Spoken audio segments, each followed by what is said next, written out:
Eu quero falar hoje sobre o zelo na casa de Deus e especificamente sobre Neemias. Para mim, Neemias é um dos homens na Bíblia que mais teme a Deus e que tem um zelo pela casa de Deus que eu invejo. No último capítulo do livro de Neemias ocorrem duas situações, eu vou ser bem breve. Duas situações que mostram o quanto Neemias zelava pela obra de Deus. Diz assim no versículo 4, no capítulo 13, último capítulo do livro de Neemias. Neemias, se você não sabe, ele era copeiro do rei, tá? Do rei Dário. Então, ele era o que servia o vinho, era responsável por servir somente a bebida para o rei. Pode parecer estranho hoje em dia, mas naquela época as pessoas interesseiras, elas matavam o rei através de veneno. Então o copeiro era uma posição muito importante, uma posição de confiança. O rei confiava bastante em Neemias para não ser envenenado, sacou?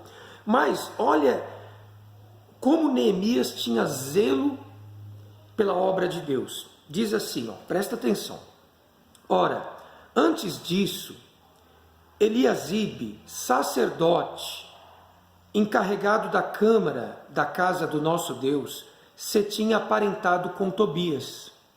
Então diz que um sacerdote chamado Eliasibe, ele era sacerdote e ele era encarregado da casa, da câmara do nosso Deus.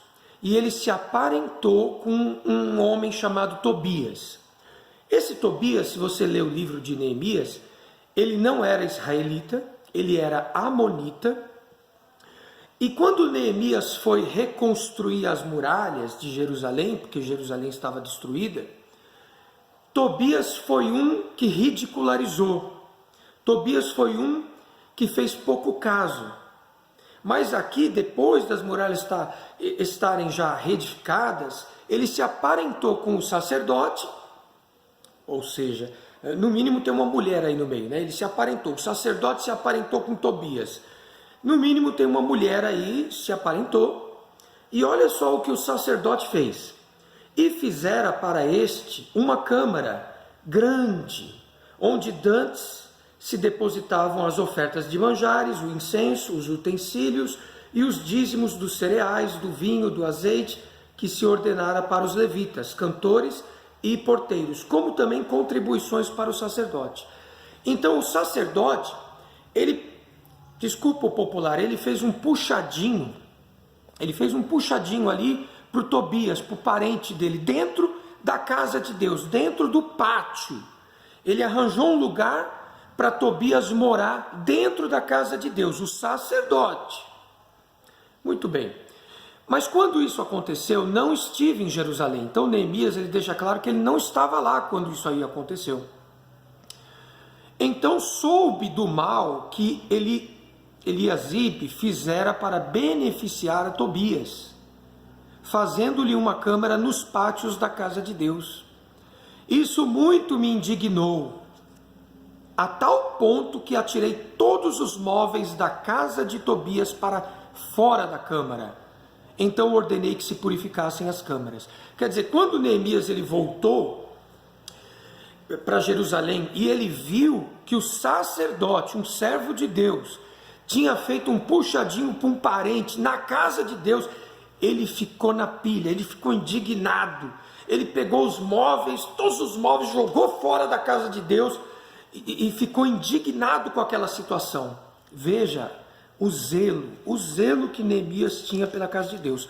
No mesmo capítulo, só para finalizar, 2 minutinhos, no mesmo capítulo, a partir do versículo 23, ocorre uma outra situação mais grave ainda. Diz assim, vi também naqueles dias que judeus haviam casado com mulheres amonitas e moabitas. Quer dizer, os judeus, eles tinham casado com outras mulheres de outras nacionalidades. Seus filhos falavam meio amonitas e não sabiam falar judaico. mas a língua do seu respectivo povo. Contendi com eles e os amaldiçoei. Está escrito aqui, último capítulo de Neemias, capítulo 13, versículo 25. E os amaldiçoei e espanquei algum deles. Eu não estou inventando, está escrito.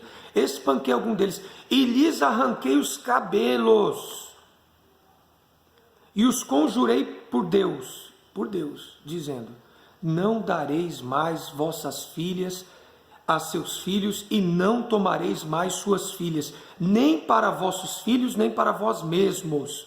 Não pecou nisto Salomão, rei de Israel?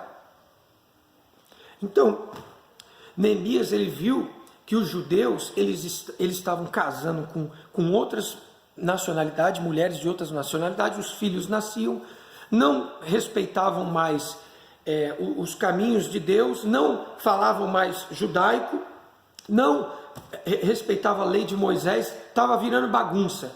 Neemias pegou e os amaldiçoou, contendeu, brigou, pegou pelo cabelo. Eu não estou promovendo violência, não é isso, mas veja o zelo que Neemias tinha pela casa de Deus, pelas coisas de Deus. Gente, com Deus não se brinca. Com Deus, se você quer fazer a obra de Deus, ou você faz direito, ou então sai. Por quê? Porque com Deus não se brinca. A coisa com Deus é séria. Tem até aquele ditado que nós conhecemos: a gente pode brincar com o diabo, porque com o diabo, se o diabo atacar, a gente corre para Deus. Mas e se nós brincarmos com Deus? Para quem que a gente vai correr? As coisas de Deus são seríssimas. A Bíblia diz: Deus não se deixa zombar. O que o homem plantar, isso colherá. Neemias foi um homem muito zeloso. Ele reedificou as muralhas, ele reedificou a ordem no templo, ele colocou a casa em ordem, ele ensinou. Veja que a Bíblia diz: e os amaldiçoou. Sim, está escrito na Bíblia também: não amaldiçoai, abençoai. Mas esse homem, ele tinha zelo, ele não permitia puxadinho na casa de Deus, ele não permitia bagunça na casa de Deus. Eu amo esse cara chamado Neemias na Bíblia, porque não é que a gente é radical, mas o certo é o certo. Quando você faz o certo, você tem paz. Agora, quando você fica fazendo coisas erradas na casa de Deus, você está humilhando Deus e você está promovendo para as outras pessoas que na casa de Deus é bagunça. Pense nisso. Veja o zelo que Neemias tinha. Leia, são apenas 13 capítulos, tá bom? Que Deus abençoe vocês.